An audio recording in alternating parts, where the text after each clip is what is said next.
Olá, estamos em mais um programa Viver Direito. Eu sou a Graziele Melo, nesse programa que instrumentaliza você enquanto cidadão, sujeito de direito. Então fique com a gente.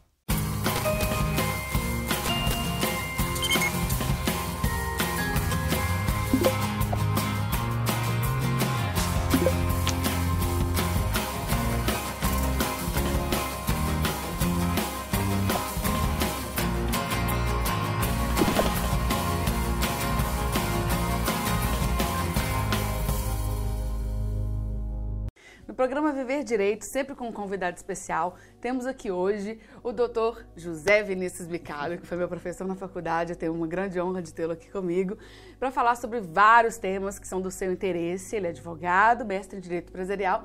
Muito obrigada por estar aqui com a gente. Prazer estar reencontrando você, Graziele. Ai, que bom. Na verdade, acompanho o seu sucesso de longe hoje pelas redes sociais, é mais fácil. Então, acompanho o seu sucesso, fico muito orgulhoso de ter tido a oportunidade de participar da sua trajetória. Na verdade, assim, gente, é um pouco de contrário, né? A gente se sente assim, mas eu quero te agradecer mesmo. E saber um pouquinho da sua trajetória, até pra gente conhecer, né, assim, os bastidores antes de chegar até o sucesso que, na verdade, o senhor tem, que me inspira. Oh, que bom.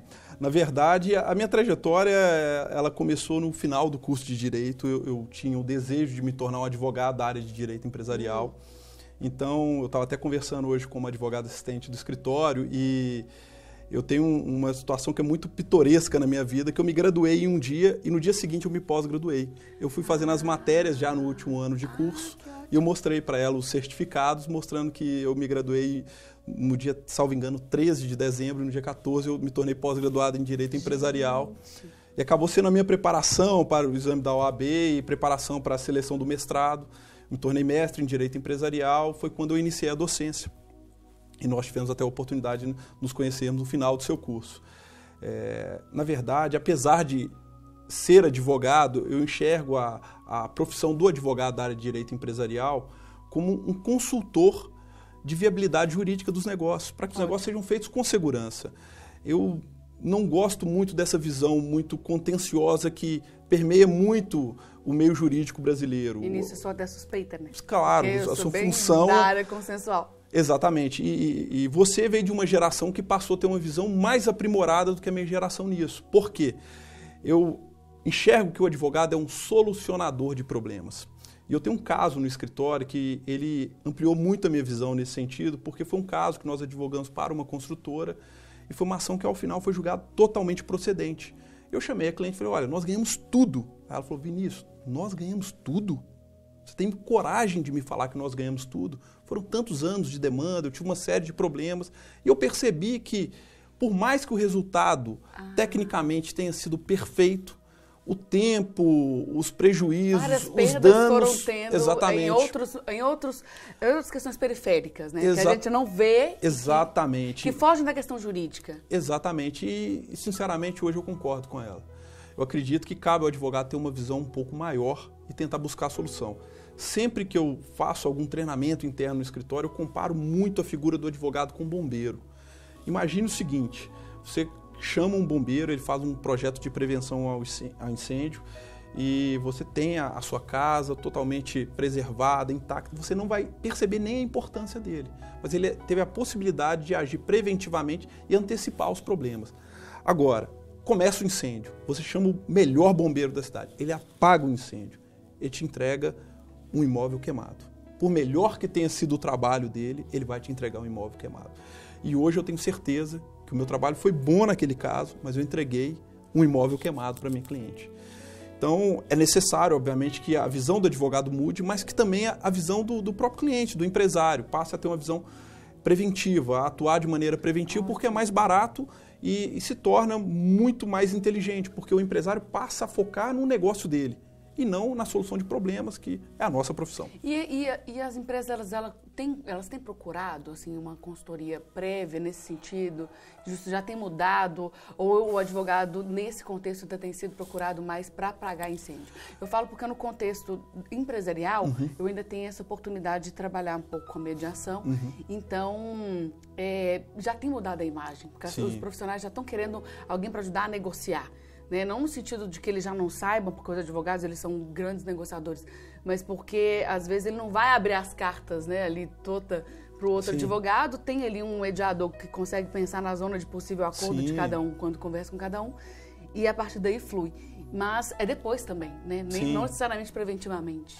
Olha, eu te falo que da época que eu me formei para hoje, eu percebo que a visão do empresário, uma visão preventiva, ela melhorou bastante. É óbvio que nós estamos sujeitos a nuances de mercado, como crises econômicas, onde, obviamente, o empresário corta alguns gastos, isso pode impactar quem trabalha com assessoria preventiva, é uma realidade. Se o empresário tem dificuldade de honrar suas contas, obviamente ele tira o que ele tem de necessidade imediata ali. Mas inegavelmente isso melhorou muito. Eu sou formado há 16 anos e eu percebo que isso melhorou muito. Fazendo um paralelo, eu sou mestre em Direito Empresarial no Brasil e nos Estados Unidos também. E nos Estados Unidos, o custo de você manter um processo judicial ele é muito alto. É verdade. Muito alto. Então, um percentual absurdo das ações terminam em acordo. E lá existe essa cultura de atuação preventiva. E eu percebo que a negociação, as formas de solução de conflitos fora do judiciário, mediação, arbitragem, são muito utilizadas. Eu percebo que isso cresce muito no Brasil. No início nós víamos com desconfiança, é algo normal, né?